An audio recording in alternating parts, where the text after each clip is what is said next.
जय श्री कृष्ण। प्रिय भक्तजनों, आप सभी को वट पूर्णिमा की ज्येष्ठ मास पूर्णिमा के बहुत बहुत शुभकामनाएं।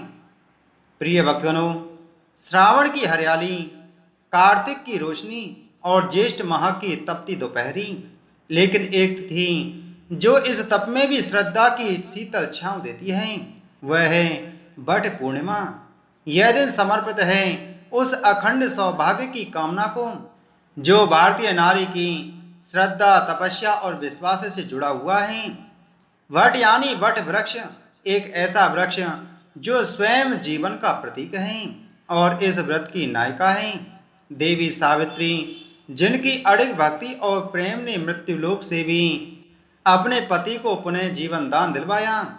वट पूर्णिमा व्रत मुख्य रूप से महाराष्ट्र, गुजरात, उत्तर प्रदेश और बिहार में बड़े श्रद्धा भाव से मनाया जाता है। यह व्रत ज्येष्ठ मास की शुक्ल पक्ष की पूर्णिमा को रखा जाता है। सुहागन स्त्रियां इस दिन निर्जल व्रत रखती हैं और वट वृक्ष की पूजा करती हैं। यह व्रत सावित्री और सत्यवान की कथा पर आधारित है, जिसमें सावित्री ने अपने पतिव्रत धर्म के बल से यमराज से अपने पति का जीवन वापस पाया। धर्मराज युधिष्ठिर ने मार्कंडेय ऋषि से कहा, हे ऋषि श्रेष्ठ, मुझे अपने कष्टों की चिंता नहीं है, किंतु इस द्रौपदी के कष्ट को देखकर अत्यंत क्लेश होता है। जितना कष्ट यह उठा रही है, क्या और किसी अन्य पतिव्रता नारी ने कभी उठाया है? तब मार्कंडेय ऋषि बोले, हे धर्मराज, तुम्हारे इस प्रश्न के उत्तर में मैं तुम्हें पतिव्रता सावित्री की कथा सुनाता हूँ। मद्र देश के राजा का नाम अश्वपति था। उनके कोई भी संतान न थी, इसलिए उन्होंने संतान प्राप्ति के लिए सावित्री देवी की बड़ी उपासना की। भगवान नारायण कहते हैं, नारद, जब राजा अश्वपति ने विधि पूर्वक भगवती सावित्री की पूजा करके इस स्त्रोत से उनका स्तवन किया, तब देवी उनके सामने प्रकट हो गईं। उनका श्री विग्रह ऐसा प्रकाशमान था मानो हजारों सूर्य एक साथ उदित हो गए हों। साध्वी सावित्री अत्यंत प्रसन्न होकर हंसती हुई राजा अश्वपति से इस प्रकार बोली, मानो माता अपने पुत्र से बात कर रही हो। उस समय देवी सावित्री की प्रभा से चारों दिशाएं उद्भासित हो रही थीं। देवी सावित्री ने कहा, महाराज, तुम्हारे मन की जो अभिलाषा है मैं उसे जानती हूँ। तुम्हारी पत्नी के संपूर्ण मनोरथ भी मुझसे छिपे नहीं हैं, अतः सब कुछ देने के लिए मैं निश्चित रूप से प्रस्तुत हूँ। राजन, तुम्हारी परम साध्वी रानी कन्या की अभिलाषा करती है और तुम पुत्र चाहते हो, क्रम से दोनों ही प्राप्त होंगे। इस प्रकार कहकर भगवती सावित्री ब्रह्मलोक में चली गईं और राजा भी अपने घर लौट आए। यहाँ समयानुसार पहले कन्या का जन्म हुआ। भगवती सावित्री की आराधना से उत्पन्न हुई लक्ष्मी की कला स्वरूपा उस कन्या का नाम राजा अश्वपति ने सावित्री रखा। वह कन्या समयानुसार शुक्ल पक्ष के चंद्रमा के समान प्रतिदिन बढ़ने लगी। समय पर उस सुंदरी कन्या में नवयौवन के लक्षण प्रकट हो गए। अब उसके पिता राजा अश्वपति को उसके विवाह की चिंता होने लगी। एक दिन उन्होंने सावित्री को बुलाकर कहा कि पुत्री, तुम अत्यंत विदुषी हो, अतः अपने अनुरूप पति की खोज तुम स्वयं ही कर लो। पिता की आज्ञा पाकर सावित्री एक वृद्ध तथा अत्यंत बुद्धिमान मंत्री को साथ लेकर पति की खोज हेतु देश विदेश के पर्यटन के लिए निकल पड़ी। जब वह अपना पर्यटन कर वापस अपने घर लौटी तो उस समय सावित्री के पिता देवर्षि नारद के साथ भगवत चर्चा कर रहे थे। सावित्री ने दोनों को प्रणाम किया और कहा कि हे पिता, आपकी आज्ञानुसार मैं पति का चुनाव करने के लिए अनेक देशों का पर्यटन कर वापस लौटी हूँ। साल्व देश में गुमतसेन नाम से विख्यात एक बड़े ही धर्मात्मा राजा थे, किंतु बाद में देववश वे अंधे हो गए। जब वे अंधे हुए तब उस समय उनके पुत्र की बाल्यावस्था थी। गुमतसेन के अंधे तथा उसके पुत्र के बाल्यपन का लाभ उठाकर उसके पड़ोसी राजा ने उनका राज छीन लिया। तब से वे अपनी पत्नी एवं पुत्र सत्यवान के साथ वन में चले आए और कठोर व्रतों का पालन करने लगे। उनके पुत्र सत्यवान अब युवा हो गए हैं, वे सर्वथा मेरे योग्य हैं, इसलिए उन्हीं को मैंने पति रूप में चुना है। सावित्री की बातें सुनकर देवर्षि नारद बोले कि हे राजन, पति के रूप में सत्यवान का चुनाव करके सावित्री ने बड़ी भूल की है। नारद जी के वचनों को सुनकर अश्वपति चिंतित होकर बोले कि हे देवर्षि, सत्यवान में ऐसे कौन से अवगुण हैं जो आप ऐसा कह रहे हैं? इस पर नारद जी ने कहा कि राजन, सत्यवान तो वास्तव में सत्य का ही रूप है और समस्त गुणों का स्वामी है, किंतु वह अल्पायु है और उसकी आयु केवल 1 वर्ष की ही शेष रह गई है। उसके बाद वह मृत्यु को प्राप्त हो जाएगा। देवर्षि की बातें सुनकर राजा अश्वपति ने सावित्री से कहा कि पुत्री, तुम नारद जी के वचनों को सत्य मानकर किसी दूसरे उत्तम गुणों वाले पुरुष को अपना पति के रूप में चुन लो। इस पर सावित्री बोली कि हे तात, भारतीय नारी अपने जीवन काल में केवल एक ही बार पति का वरण करती है। अब चाहे जो भी हो, मैं किसी दूसरे को अपने पति के रूप में स्वीकार नहीं कर सकती। सावित्री की दृढ़ता को देखकर देवर्षि नारद अत्यंत प्रसन्न हुए और उनकी सलाह के अनुसार राजा अश्वपति ने अपनी पुत्री सावित्री का विवाह सत्यवान के साथ कर दिया। गोवत्सेन कुमार सत्यवान का उसने पति रूप में वरण किया, क्योंकि सत्यवान सत्यवादी, सुशील एवं नाना प्रकार के उत्तम गुणों से संपन्न थी। राजा ने रत्नमय भूषणों से अलंकृत करके अपनी कन्या सावित्री सत्यवान को समर्पित कर दी। सत्यवान भी ससुर की ओर से मिले हुए बड़े भारी दहेज के साथ उस कन्या को लेकर अपने घर चले गए। 1 वर्ष व्यतीत हो जाने के पश्चात सत्य पराक्रमी सत्यवान अपने पिता की आज्ञा के अनुसार हर्षपूर्वक फल और ईंधन लाने के लिए अरण्य में गए। उनके पीछे पीछे साध्वी सावित्री भी गई। देववश सत्यवान वृक्ष से गिरे और उनके प्राण प्रयाण कर गए। मुने, यमराज ने उनके अंगुष्ठ सदृश जीवात्मा को सूक्ष्म शरीर के साथ बांधकर यमपुरी के लिए प्रस्थान किया। तब साध्वी सावित्री भी उनके पीछे लग गई। संयमिनीपुरी के स्वामी साधु श्रेष्ठ यमराज ने सुंदरी सावित्री को पीछे पीछे आते देख मधुर वाणी में कहा। धर्मराज ने कहा, अहो सावित्री, तुम इस मानव देह से कहाँ जा रही हो? यदि पतिदेव के साथ जाने की तुम्हारी इच्छा है तो पहले इस शरीर का त्याग कर दो। मृत्युलोक का प्राणी इस 5 भौतिक शरीर को लेकर मेरे लोक में ही जाने का अधिकारी है। साध्वी, तुम्हारा पति सत्यवान भारतवर्ष में आया था, उसकी आयु अब पूर्ण हो चुकी, अतएव अपने किए हुए कर्म का फल भोगने के लिए अब वह मेरे लोक को जा रहा है। प्राणी का कर्म से ही जन्म होता है और कर्म से ही उसकी मृत्यु भी होती है। सुख, दुख, भय और शोक ये सब कर्म के अनुसार प्राप्त होते रहते हैं। कर्म के प्रभाव से जीव इंद्र भी हो सकता है।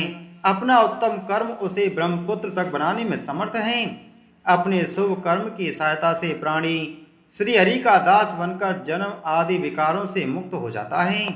संपूर्ण सिद्धि, अमरत्व तथा श्रीहरि के सालोक आदि 4 प्रकार के पद भी अपने शुभ कर्म के प्रभाव से मिल सकते हैं। देवता, मनु, राजेंद्र, सेव, गणेश, मुनीन्द्र, तपस्वी, क्षत्रिय, वैश्य, मलेच्छ, स्थावर, जंगम, पर्वत, राक्षस, किन्नर, अधिपति, वृक्ष, पशु, किरात, अत्यंत सूक्ष्म जंतु, कीड़े, दैत्य, दानव तथा असुर, ये सभी योनियां प्राणी को अपने कर्म के अनुसार प्राप्त होती हैं। इसमें कुछ भी संशय नहीं है। इस प्रकार सावित्री से कहकर यमराज मौन हो गई। भगवान नारायण कहते हैं, मुनि, पतिव्रता सावित्री ने यमराज की बात सुनकर परम भक्ति के साथ उनका स्तवन किया। फिर वह उनसे पूछने लगी। सावित्री ने पूछा, भगवान, कौन कार्य है? किस कर्म के प्रभाव से क्या होता है? कैसे फल में कौन कर्म हेतु है? कौन देह है और कौन देही है? अथवा संसार में प्राणी किसकी प्रेरणा से कर्म करता है? ज्ञान, बुद्धि, शरीरधारियों के प्राण, इंद्रियां तथा उनके लक्षण एवं देवता, भोक्ता, भोज्यता, भोज, निष्कृति तथा जीव और परमात्मा, ये सब कौन और क्या हैं? इन सब का परिचय देने की कृपा कीजिए। धर्मराज बोले, साध्वी सावित्री, कर्म 2 प्रकार के हैं, शुभ और अशुभ। वेदोक्त कर्म शुभ है, इनके प्रभाव से प्राणी कल्याण के भागी होते हैं। वेद में जिसका स्थान नहीं है वह अशुभ कर्म नरकप्रद हैं। भगवान विष्णु की जो संकल्प रहित अहेतु की सेवा की जाती है उसे कर्म निर्मूल रूपा कहते हैं। ऐसी ही सेवा हरि भक्ति प्रदान करती है। कौन कर्म के फल का भोगता है और कौन निर्लिप्त, इसका उत्तर यह है, श्रुति का वचन है कि श्री हरि का जो भक्त है वह मनुष्य मुक्त हो जाता है। जन्म, मृत्यु, जरा, व्याधि, शोक और भय ये उस पर अपना प्रभाव नहीं डाल सकते। साध्वी, श्रुति में मुक्ति भी 2 प्रकार की बताई गई है जो सर्वसम्मत है। एक को निर्वाण प्रदा कहते हैं और दूसरी को हरि भक्ति प्रदा। मनुष्य इन दोनों के अधिकारी हैं। वैष्णव पुरुष हरि भक्ति स्वरूपा मुक्ति चाहते हैं और अन्य साधुजन निर्वाण प्रदा मुक्ति की इच्छा करते हैं। कर्म का जो बीज रूप है वही सदा फल प्रदान करने वाला है। कर्म कोई दूसरी वस्तु नहीं, भगवान श्री कृष्ण का ही रूप है। वे भगवान प्रकृति से परे हैं। कर्म भी इन्हीं से होता है क्योंकि वे उसके हित रूप हैं। जीव कर्म का फल भोगता है। परमात्मा तो सदा निर्लिप्त ही हैं। देही आत्मा का प्रतिबिंब है, वही जीव हैं। देह तो सदा से नश्वर हैं। पृथ्वी, तेज, जल, वायु और आकाश, ये 5 भूत उसके उपादान हैं। परमात्मा के सृष्टि कार्य में ये सूत्र रूप हैं। कर्म करने वाला जीव देही है, वही भोक्ता और अंतर्यामी रूप से भोज्यता भी है। सुख एवं दुख के साक्षात स्वरूप वैभव का ही दूसरा नाम भोग है। निष्कृति मुक्ति को ही कहते हैं। सदस्य संबंधी विवेक के आदि कारण का नाम ज्ञान है। इस ज्ञान के अनेक वेद हैं। घटपट आदि विषय तथा उनका वेद के कारण कहा जाता है। विवेचनमयी शक्ति को बुद्धि कहते हैं। श्रुति में ज्ञान बीज नाम से इसकी प्रसिद्धि है। वायु के ही विभिन्न रूप प्राण हैं। इन्हीं के प्रभाव से प्राणियों के शरीर में शक्ति का संचार होता है। जो इंद्रियों में प्रमुख परमात्मा का अंश, संयतात्मक, कर्मों का प्रेरक, प्राणियों के लिए दुर्निवार्य, अनिरूप्य, अदृश्य तथा बुद्धि का एक वेद है, उसे मन कहा गया है। यह शरीरधारियों का अंग तथा संपूर्ण कर्मों का प्रेरक है। यही इंद्रियों को विषयों में लगाकर दुखी बनाने के कारण शत्रु रूप हो जाता है और सत्कार्य में लगाकर सुखी बनाने के कारण मित्र रूप है। और आँख, कान, नाम, त्वचा और जिह्वा आदि इंद्रियां हैं। सूर्य, वायु, पृथ्वी और वाणी आदि इंद्रियों के देवता कहे गए हैं। जो प्राण एवं देह आदि को धारण करता है उसी की जीव संज्ञा है। प्रकृति से परे जो सर्वव्यापी निर्गुण ब्रह्म है उन्हीं को परमात्मा कहते हैं। ये कारणों के भी कारण हैं। ये स्वयं भगवान श्री कृष्ण हैं। वत्से, तुमने जो कुछ पूछा था वैसा मैंने शास्त्रानुसार बतला दिया। यह विषय ज्ञानियों के लिए परम ज्ञान में है। अब तुम सुखपूर्वक लौट जाओ। सावित्री ने कहा, प्रभु आप ज्ञान के अथाह समुद्र हैं। अब मैं इन अपने प्राणनाथ और आपको छोड़कर कैसे कहाँ जाऊँ। मैं जो बातें पूछती हूँ उसे आप मुझे बताने की कृपा करें। जीव किस कर्म के प्रभाव से किन किन योनियों में जाता है। पिताजी, कौन कर्म स्वर्गप्रद है और कौन नरकप्रद। किस कर्म के प्रभाव से प्राणी मुक्त हो जाता है तथा श्रीहरि में भक्ति उत्पन्न करने के लिए कौन सा कर्म कारण होता है। किस कर्म के फलस्वरूप प्राणी रोगी होता है और किस कर्म फल से निरोग। दीर्घजीवी और अल्पजीवी होने में कौन कौन से कर्म प्रेरक हैं। किस कर्म के प्रभाव से प्राणी सुखी होता है और किस कर्म के प्रभाव से दुखी। किस कर्म से मनुष्य अंगहीन, एकाक्ष, बधिर, अंधा, पंगु, उन्मादी, पागल तथा अत्यंत लोभी और नरकघाती होता है। एवं सिद्धि और सालोक्य आदि मुक्ति प्राप्त होने में कौन कर्म सहायक हैं।